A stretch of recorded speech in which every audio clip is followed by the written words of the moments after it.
उसका नाम है टाइटन, जो बहुत ज़्यादा चर्चित है, बहुत ज़्यादा उसके संबंध में चर्चा हो रही है। विशेष रूप से उसके बारे में मुख्य बात ये आ रही है सामने कि टाइटन में भी लगभग पृथ्वी की तरह उस पर भी वायुमंडल है। उसके वायुमंडल में भी प्रमुख रूप से जो गैस है वो नाइट्रोजन है। पृथ्वी के वायुमंडल में भी सबसे ज़्यादा मात्रा नाइट्रोजन की है। उसके ऊपर भी जलाशय हैं, नदियां हैं, समुद्र है, पानी की पर्याप्त मात्रा है। तो वहाँ पर जीवन की संभावनाएं हो सकती है, इसकी पूरी प्रबल संभावना है। और उसका तापमान भी लगभग पृथ्वी के जैसा है, क्योंकि तापमान अगर किसी पिंड का तापमान, ऊपरी धरातलीय तापमान या उसके वायुमंडल का तापमान 100 डिग्री से कम होगा तब ही वहाँ पानी होगा। 100 डिग्री से ज़्यादा होगा तो वह पानी नहीं टिक पाएगा, पानी वाष्पीभूत होने लगेगा। इसलिए वहाँ पर पानी है, इसका मतलब तापमान 100 डिग्री से काफ़ी नीचा है और लगभग पृथ्वी के बराबर है। क्योंकि पानी होना अपने आप, पानी 0 डिग्री सेल्सियस से लेकर के 100 डिग्री सेल्सियस के बीच ही पानी होता। तो शनि के उपग्रह टाइटन पर पानी है, इसका मतलब उसका तापमान 0 डिग्री से लेकर के 100 डिग्री के बीच में है। और शायद 60-70 डिग्री भी नहीं है, ज़्यादा नहीं है, क्योंकि ज़्यादा होता तो पानी कम टिकता। तो लगभग पृथ्वी जैसा तापमान और ऐसी परिस्थितियां है, तो ज़रूर वहाँ जीवन की कोई संभावना है। इसकी अभी ये खोज का विषय है, परंतु इसकी संभावना बहुत ज़्यादा मानी जाती है। वैज्ञानिक इसके लिए अभी प्रयासरत हैं। देखो, विज्ञान की अपनी सीमाएं हैं। बहुत ज़्यादा बातों का पता लगा लिया, ब्रह्मांड का, आकाशगंगा का, आकाशगंगा के चारों ओर सूर्य चक्कर लगाता, ये सारी जानकारियाँ और प्राप्त कर ली विज्ञान ने, परंतु फिर भी अभी तक मनुष्य की पहुंच जो है वो ज़्यादा नहीं हो पाई है। हमें पता होना चाहिए कि सन 1967 में पहली बार व्यक्ति अंतरिक्ष में पहुंचा, यूरी गागारिन रूस का। उसके बाद अंतरिक्ष में कई छोटे छोटे देशों ने अंतरिक्ष यात्राएं कर ली, भारत भी अंतरिक्ष में पहुंच गया। तो आदमी की छलांग ऊंची से ऊंची अंतरिक्ष, और अंतिम छलांग अभी तक देखा जाए तो आदमी कहते हैं चंद्रमा पर गया है। वो भी एक अमेरिका का दल गया था, उसके बाद अभी तक कोई वापस चंद्रमा पर जाने का अभी कोई सुन नहीं रहे हैं। और नीचे जमीन में अगर देखा जाए तो भूप्रपट्टी को थोड़ी बहुत तोड़ा गया है, बाकी अंदर जो भूगर्भ है वहाँ पर अभी आदमी की पहुँच नहीं है। तो आदमी व्यक्तिगत रूप से तो बहुत ज़्यादा नहीं जा सका, परंतु आदमी ने जो खोज की है, जैसे टाइटन के ऊपर पानी होना, नदियां होना, वायुमंडल होना, ये सारी चीज़ें आदमी ने खोज कर ली और अब संभावना है कि वहाँ पर जीवन हो सकता है। इसी प्रकार बृहस्पति के गैनीमीड और कैलिस्टो, ये भी एक चर्चित उपग्रह हैं, काफ़ी बड़े उपग्रह हैं और इसलिए उनका अलग नामकरण है और उनको लोग जानते हैं। अब अपन पृथ्वी के बारे में, पृथ्वी का जो उपग्रह है चंद्रमा, उस पर ज़्यादा, क्योंकि पृथ्वी के और भी बहुत ज़्यादा उपग्रह हो गए, कृत्रिम उपग्रह भी आदमी ने बहुत छोड़े। ये आधुनिक विज्ञान है, इसकी ये अंतरिक्ष में जाकर कृत्रिम उपग्रह विज्ञान ने जो स्थापित किए हैं उनसे विज्ञान का काफ़ी मार्ग प्रशस्त हुआ है। तो अपन कृत्रिम उपग्रह कैसे करें? जैसे चंद्रमा कहते हैं कि पृथ्वी से गया हुआ है और पृथ्वी के चारों ओर एक निश्चित पथ में परिभ्रमण करता है, तो उसी परिकल्पना के आधार पर कृत्रिम उपग्रह आदमी ने छोड़े हैं, वैज्ञानिक प्रयोगशाला टाइप के, और वहाँ से हमें काफ़ी सुविधाएं मिल रही है, जानकारियाँ मिल रही है। ये जो सारा आईटी का मामला है, इंफॉर्मेशन टेक्नोलॉजी, वो उनसे जुड़ा हुआ है। तो चंद्रमा एक आकाशीय पिंड है, गोलाकार है, आकार इसका गोल है, करीब करीब सभी पिंडों का आकार गोल है। जरूर किसी का परिभ्रमण अगर तेज है तो उसके ध्रुव जो है थोड़े पिचके हुए हैं, पृथ्वी के ध्रुव भी थोड़े बहुत दबे हुए हैं, क्योंकि बहुत ज़्यादा राउंड तेज होता है तो वो ध्रुव जो है उतनी फुटबॉल की तरह गोल नहीं होते, इसलिए कहते हैं नारंगी की तरह पृथ्वी गोल है, क्योंकि इस तरह घूमती है तो ध्रुव वाली जो चीज़ें हैं वो फैलती नहीं है, और जो भूमध्य रेखा जहाँ पर ज़्यादा घूमने का दबाव पड़ता है वो चीज़ें थोड़ी फैल जाती है। जैसे रोटी के लिए जो आटा है उस पर दबाव पड़ता है और वो यूँ फैलता रहता है, ऐसे वो तो दबाने की वजह से फैलता है, परंतु राउंड की वजह से भी चीज़ें थोड़ी फैल सकती है। तो अब अपन चंद्रमा का धरातल पृथ्वी से भी ज़्यादा उबड़ खाबड़ बताया जा रहा है। चंद्रमा का गुरुत्वाकर्षण बल पृथ्वी से कम है। वहाँ व्यक्ति जो है लंबी छलांग लगा सकता है, 6 गुना लंबी, क्योंकि भार उसका कम हो जाता है। भार कम हो जाता तो एक तो यहाँ पर अपन अगर 25 किलो भार उठाते हैं तो वहाँ 150 किलो भार उठाना आसान हो जाता है, क्योंकि गुरुत्वाकर्षण बल कम है। चंद्रमा इतना खींच नहीं पाता क्योंकि वो इतना बड़ा नहीं है। जितना बड़ा है उतना ही उसका गुरुत्वाकर्षण बल, गुरु का मतलब बड़ा, और बड़ी चीज़ें छोटी चीज़ों को अपनी ओर आकर्षित करती है। एक ये भी सोच है इसके पीछे। तो चंद्रमा पृथ्वी से 81 गुना छोटा है, पृथ्वी 81 गुना बड़ी है। 81वां भाग है एक तरह से देखा जाए।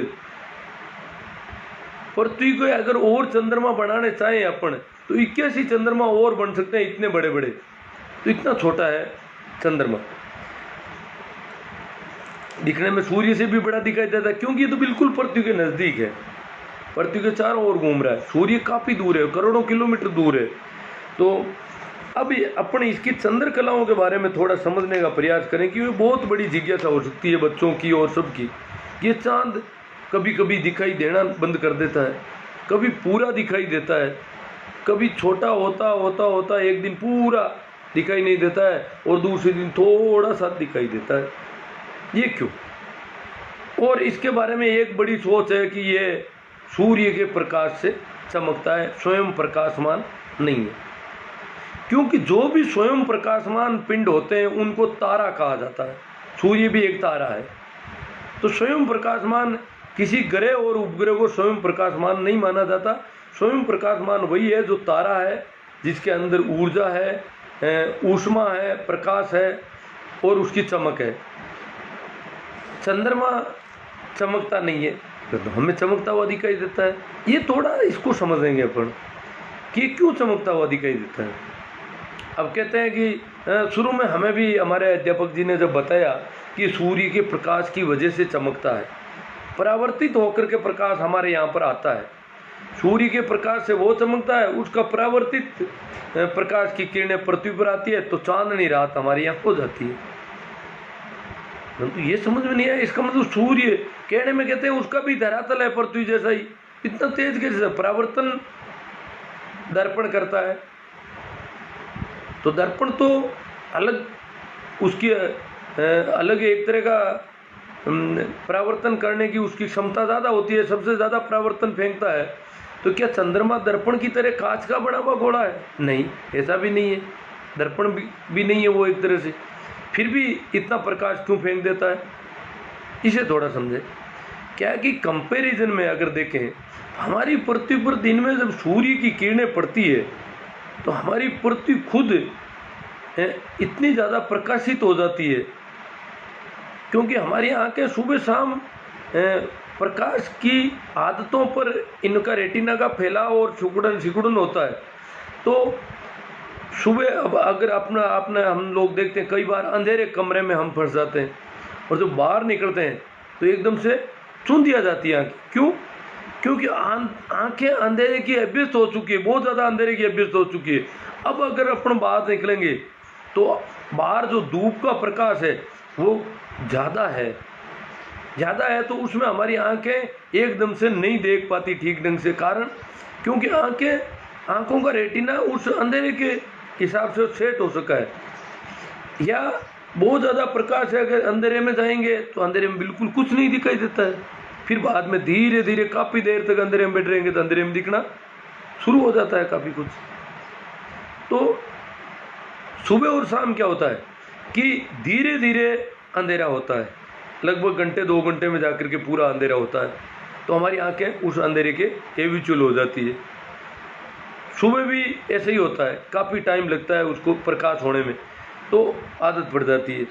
तो दिन में जो सूर्य की किरणों से हमारी पृथ्वी कितनी ज़्यादा चमकती है उसे देखें कि दिन में अगर अपन जलती हुई ट्यूबलाइट धूप में कहीं रख दें दोपहर में, तो जलती हुई ट्यूबलाइट जितनी चमक रही है उतनी हमारी पृथ्वी भी चमक रही है, हम देखेंगे। इसका मतलब जैसी ट्यूबलाइट चमकती है उतनी हमारी पृथ्वी चमकती है दिन में। परंतु दिन में वो हमें इतनी चमकती हुई, क्यों दिन में ट्यूबलाइट भी अगर कहीं चमकती है तो हमें दिखाई भी नहीं देती है। बहुत दूर ट्यूबलाइट है तो उसको पता ही नहीं चलता, और धूप में अगर ट्यूबलाइट पड़ी है तो उसका पूरी तरह से पता ही नहीं रहता कि ट्यूबलाइट ऑन है या ऑफ है। अगर दूर हो तो थोड़ी चालू कर रखी है नहीं कर रखी है ये भी पता नहीं चलता। क्यों कि उस समय पृथ्वी का धरातल भी उतना ही प्रकाश फेंकता है, उतना ही प्रकाश परावर्तित करता है जितनी ट्यूबलाइट अपना प्रकाश फेंकती है। तो ट्यूबलाइट की तरह प्रकाशमान होती है पूरी पृथ्वी। हालांकि वो दर्पण की तरह नहीं है, फिर भी दर्पण बहुत जो है वो ज़्यादा परावर्तित करता है। बाकी परावर्तित तो जैसे अपने सफ़ेद कपड़े हैं वो भी ज़्यादा परावर्तन देते हैं। तो हर चीज़ प्रकाश का परावर्तन करती है, तो पृथ्वी भी परावर्तन करती है। इसी प्रकार चंद्रमा का जो भाग हमें दिखाई देता है वो पूरी तरह उस पर धूप है, सूर्य की धूप होने की वजह से यहाँ पर है हम अंधेरे में। दिन में तो चंद्रमा थोड़ा चमकता हुआ दिखाई देता है, दिन में भी वो उतना ही चमकता है जितना रात में, परंतु दिन में हम धूप में खड़े हैं इसलिए हमें वो ज़्यादा चमकता हुआ नहीं दिखाई देता। पर रात में वो प्रकाश फैला देता है और उसमें हम किताब तक पढ़ लेते हैं कई बार, और काफ़ी अच्छा प्रकाश उसका हो जाता है। अब अपन बात करें चंद्रकलाओं की, तो अपन पहले पूर्णिमा को लेते हैं। पूर्णिमा के दिन जैसे ही सूर्य अस्त होता है वैसे ही इधर चांद निकलता है। पश्चिम में सूर्यास्त होता है और पूर्व में चांद निकलता है। तो चांद का सूर्य की वजह से जो पूरा प्रकाशित भाग है वो पृथ्वी की तरफ होता है, और वो पूरी रात जो है चंद्रमा हमें पूरा दिखाई देता है। कारण कि उसका प्रकाशित हिस्सा जितना भी है, क्यों वो सूर्य से प्रकाशित होता है और तो कोई प्रकाशित करता नहीं उसको, क्यों नज़दीकी तारा सूर्य है और कोई तारा नज़दीक है नहीं। तो सूर्य जो है प्रकाशमान है और उसका प्रकाशित हिस्सा, इसकी वजह से पूनम को पूरी रात हमें चंद्रमा चमकता हुआ दिखाई देता है। कभी कभार पृथ्वी जो है चंद्रमा और सूर्य के रास्ते पे बीच में आती है तो वो कई बार चंद्र ग्रहण हो जाता है, क्योंकि सूर्य की किरणें चंद्रमा पर पूरी पहुंच नहीं पाती, पृथ्वी रास्ते में आ जाती है। अब वैसे तो अगर देखा जाए तो जैसे ही सूर्यास्त होता है और इधर चंद्रमा उदय होता है, इसका मतलब पृथ्वी तो बीच में है दोनों के, परंतु पृथ्वी रोजाना सूर्य के आड़े आ नहीं सकती। सूर्य पृथ्वी से 300 गुना बड़ा है, इसलिए सूर्य की सारी किरणों को पृथ्वी रोक नहीं पाती। पर कभी कभार संयोग से बहुत ज़्यादा शीत हो जाती है तो चंद्र ग्रहण होता है। अब पूर्णिमा के बाद में जो एकम आती है उस दिन वो सूर्यास्त होने के थोड़ी देर बाद में उदय होता है, इसलिए उसका थोड़ा सा हिस्सा ऊपर से छोटा हो जाता है। फिर एकम के बाद बीज, तीज, चौथ, पाँचम, आठम तक लगभग आधा प्रकाशमान भाग हमें दिखाई देता है और आधा प्रकाशमान भाग सूर्य, आधा प्रकाशित तो आधा होता है चंद्रमा, परंतु पृथ्वी पर आधा ही प्रकाशित हिस्सा दिखाई देता है, बाकी वाला प्रकाशित हिस्सा हमें दिखाई नहीं देता है। यूं करके अमावस्या के दिन सूर्य और चंद्रमा लगभग एक साथ उदय होते हैं। थोड़ा बहुत 10-5 मिनट 15 मिनट का फर्क रहता है, ज़्यादा फर्क नहीं रहता। आधा घंटा पौन घंटे से ज़्यादा तो होता ही नहीं, आधे घंटे के आसपास ज़्यादा से ज़्यादा फर्क हो जाता है। चंद्रमा पृथ्वी के बिल्कुल नज़दीक है, सूर्य 15 करोड़ किलोमीटर दूर है, बहुत दूर है। तो सूर्य का जो प्रकाश चंद्रमा पर पड़ता है वो प्रकाशित हिस्सा सूर्य की तरफ होता है और पृथ्वी की तरफ उस दिन चंद्रमा का जो है अंधेरा भाग होता है हमारी तरफ, इसलिए अमावस्या को हमें चंद्रमा दिखाई नहीं देता है पूरे दिन। दिन में होता है चंद्रमा परंतु वो दिखाई नहीं देता है। और फिर एकम आती है चंद्रमा दूसरे दिन अमावस्या के बाद, तो सूर्य उदय होने के थोड़ी देर बाद में चंद्रमा उदय होता है। फिर भी वो हमें दिखाई दे, क्योंकि उसकी मामूली सी धारी जो है वो चमकती हुई होती है, परंतु दिन में बिल्कुल नहीं दिखाई दे। परंतु सूर्यास्त के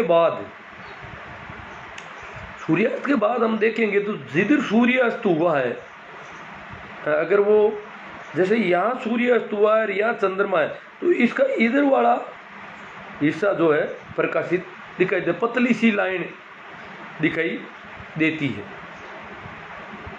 अगर सूर्य और चंद्रमा एक ही जगह सूर्यास्त जहाँ हुआ है वहीं चंद्रमा है उसी, तो चंद्रमा बिल्कुल नीचे से चमकता हुआ पतली सी कोर धारी दिखाई देती है। अगर इधर है तो इधर वाला थोड़ा तिरछा दिखाई देता है, इधर है तो इधर वाला, यूँ अपन देखते हैं।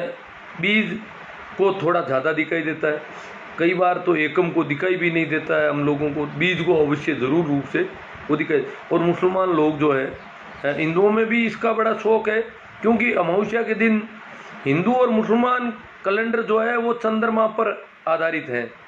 भारत के जितने भी कैलेंडर है प्राचीन, वो सारे चंद्रमा पर आधारित है। भारत के महीने चंद्रमा पर है।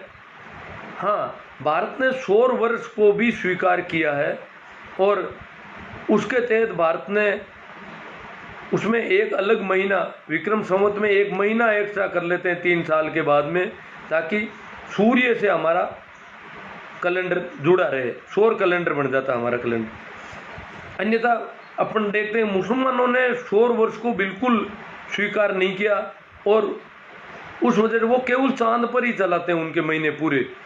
तो चंद्रमा जो उदय होता है, अमावस्या को चंद्रमा खत्म हो जाता है, तो पूरी पृथ्वी ये सोचती है, पृथ्वी के लोग, कि चंद्रमा कहाँ गया, चंद्रमा नहीं रहा। दूसरे दिन खुशी होती है जब छोटी सी धारी दिखाई देती है। हिंदू भी हाथ जोड़ के उसको प्रणाम करते हैं कि नया चंद्रमा दिखाई दिया, और मुसलमान उस दिन से नया महीना शुरू करते हैं जब चंद्रमा दिखाई देता है।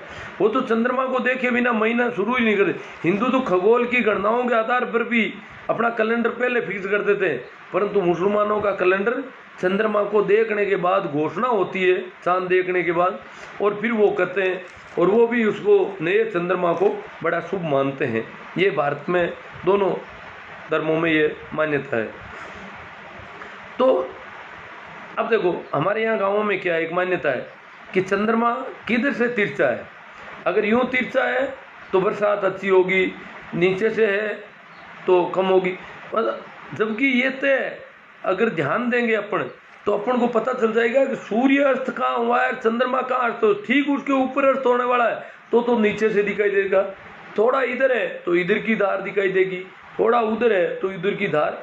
ये अपन अच्छी तरह से समझ जाएंगे कि चंद्रमा सूर्य के प्रकाश से प्रकाशित होता है, और उसका प्रकाशित हिस्सा हमें दिखाई देता है। जूं जूं एकम 20-30 को चंद्रमा सूर्य अस्त हो जाता है, चंद्रमा काफ़ी ऊपर रहता है, तो उसकी धारी ज़्यादा बड़ी दिखाई देने लग जाती है, चमकदार किनारी बड़ी होती रहती है।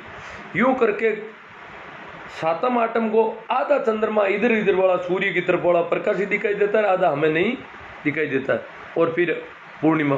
इस प्रकार अपन समझ सकते हैं कि ये चंद्रकलाएँ इस वजह से है कि चंद्रमा और सूर्य एक साथ उदय और अस्त नहीं होते। अगर एक साथ उदय और अस्त होते, जैसे शाम को सूर्यास्त के समय ही चंद्रमा रोज उदय हो तो रोज चांदनी रात होगी, परंतु कहते हैं रोज चांदनी रात नहीं होती, क्योंकि वो 29 दिन में पृथ्वी का एक राउंड पूरा करता है, और इसलिए वो रोज उसकी स्थिति बदलती रहती है। स्थिति बदलने से उसके चंद्रमा के प्रकाशित भाग की स्थितियाँ भी पृथ्वी पर दिखने वाली अलग अलग होती है, जिसे चंद्रकलाएँ कहते हैं।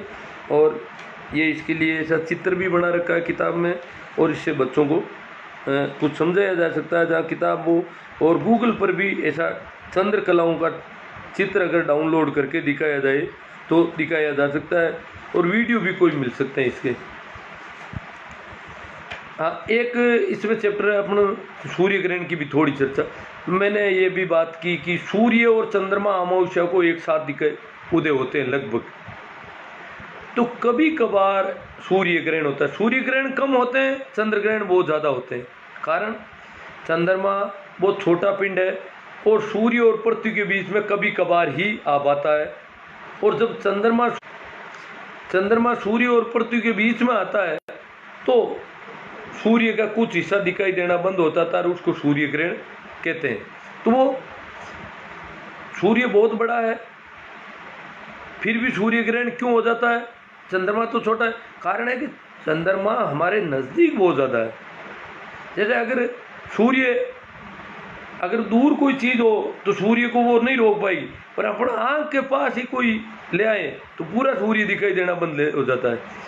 बड़ी से बड़ी चीज़ एक छोटी सी उंगली की वजह से दिखाई देनी बंद हो जाती है, क्योंकि वो नज़दीकी की वजह से। तो ये सूर्य और चंद्र ग्रहण की अपन ने थोड़ी बात की।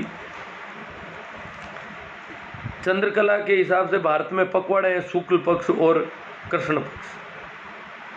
कृष्ण पक्ष उसको कहते हैं जो चंद्रमा घटता हुआ होता है, पूर्णिमा के बाद के पक्ष को कृष्ण पक्ष कहते हैं, क्योंकि चंद्रमा छोटा होने लगता है, होते होते एक दिन पूरा दिखाई देना बंद होता है, वो है अमावस्या, ये कृष्ण पक्ष है। फिर जिस दिन नया चंद्रमा दिखाई देता है उसको शुक्ल पक्ष कहते हैं, उसको अच्छा माना जाता है। चंद्रमा पर दिन में बहुत अधिक गर्मी और रात्रि में बहुत अधिक ठंड पड़ती है। इसका कारण